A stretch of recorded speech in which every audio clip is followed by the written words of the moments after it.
রাধে রাধে বন্ধুরা, শুভ দুপুর। আশা করি তোমরা সবাই ভালো আছো, আমিও ভালো আছি।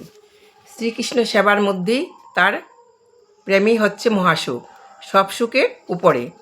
মহারাজ ধীরাজ চক্রবর্তী পরীক্ষিত এই নিখাত সত্যের উপলব্ধিটি লাভ করেছিলেন শীল সুখদেব উপদেশামৃত থেকে। তাই তিনি দৃঢ়তার সঙ্গে ঘোষণা করেছেন, অনেক খোঁজার পরে আমি তাকে খুঁজে পেয়েছি। সে আমার অতি আপনার, অতি নিকটের।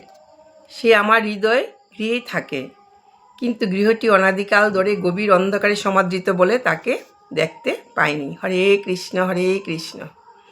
যখন কোনো মহাজন এসে কৃপা করেন, ওই আধা গৃহে জ্ঞানের প্রদীপ জ্বেলে দেন, তখনই আমরা তাকে দেখতে পাই। আমার জীবনে প্রকৃত সার্থকতা অর্থাৎ প্রকৃত সুখের দর্শন কোনোদিনই মিলত না যদি পরম কৃপাময় শীল সুখদেব গোস্বামীর চরণ আমার আধার হৃদয় গৃহে জ্ঞানের প্রদীপ না জ্বেলে দিতেন। জিহ্বা যার দ্বারা অর্থাৎ কৃষ্ণের নাম গুণ তত্ত্ব প্রেমময় লীলা আর মহিমা কীর্তিত হয়, কর সেটি যে করে শ্রীকৃষ্ণের সেবা হয়।